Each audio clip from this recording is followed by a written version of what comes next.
আমরা যদি একবার রাস্তায় নামি তাহলে এইসব অপশাসন, দুঃশাসন, সিন্ডিকেট আর চাঁদাবাজের দ্বারা প্রেতাত্মা রয়েছে, তাদেরকে আমরা সামলে উৎপাটন করব। পঞ্চগড়ের মানুষ, একটি জিনিস আমরা আমাদের জায়গা থেকে আপনাদেরকে স্পষ্ট করে বলি, পঞ্চগড়কে নানাভাবে বঞ্চিত করা হয়েছে নানা কথা বলে। আমরা আজকে থেকে 10 বছর আগে যখন ঢাকা গিয়েছি তখনও 12 থেকে 14 ঘন্টায় গিয়েছি, এখনো 12 থেকে 14 ঘন্টায় যাই। আমরা ওই ফ্যাসিস্ট হাসিনা সহ সকলকে একটি জিনিস স্পষ্ট করে বলে দিতে চাই, এই যে পঞ্চগড়, ঢাকা থেকে সবচেয়ে বেশি দূরত্ব এই পঞ্চগড়ের। আপনার মন চাইলো আপনার কোন একজন মন্ত্রী চেঞ্জ হয়ে গেল আর আপনি এই পঞ্চগড়ে ট্রেনের জায়গায় এক একটি নসিমনের বগি দিয়ে দিবেন? আমরা আমাদের জায়গা থেকে স্পষ্ট করে বলি, যদি আজকের পর থেকে এই পঞ্চগড় নিয়ে কোনো বৈষম্য হয় তাহলে বাংলাদেশ, ভারত, নেপাল, ভুটান এই 4 দেশের যে সীমান্ত, এই 4 দেশের যে গলা, এই 4 দেশের যে নিঃশ্বাস, এই 4 দেশের যে হৃৎপিণ্ড, সেই হৃৎপিণ্ড তেতুলিয়া বাংলা বাংলা আমরা চিরতরে বন্ধ করে দিব। একটা জিনিস মনে রাখবেন, সৃষ্টিকর্তা আমাদেরকে দেশের এক পাশ দিতে পারে, কিন্তু সৃষ্টিকর্তা আমাদেরকে গলা চেপে ধরার মতো একটি জায়গা দিয়েছে।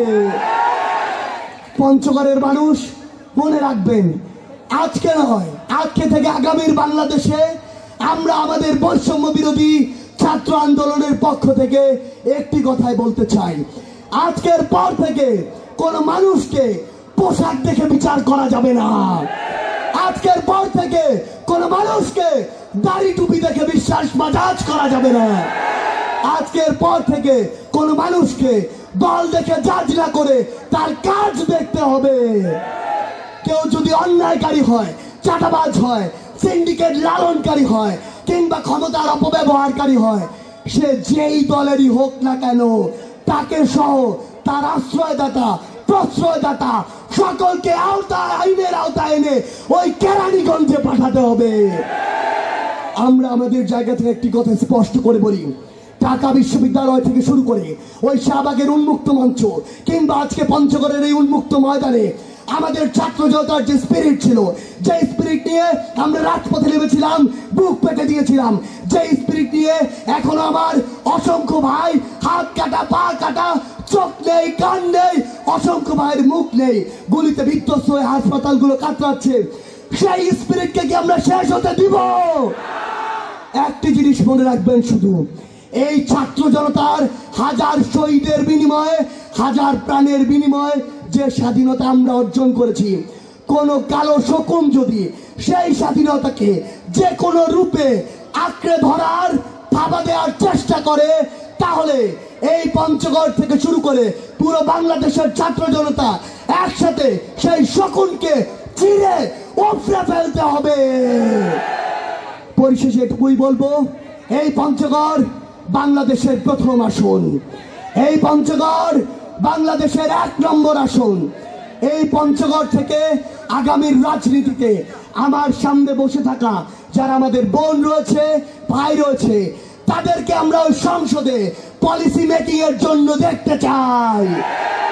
তাদেরকে আমরা ওই সংসদে এমপি হিসেবে দেখতে চাই, মন্ত্রী হিসেবে দেখতে চাই, রাষ্ট্রপতি হিসেবে দেখতে চাই, প্রধানমন্ত্রী হিসেবে দেখতে চাই। প্রিয় বাবা মায়েরা, একটি জিনিস মনে রাখবেন, আজকের পর থেকে সন্তানকে শুধু ডাক্তার, ইঞ্জিনিয়ার হওয়ার স্বপ্ন দেখানো বাদ দেন।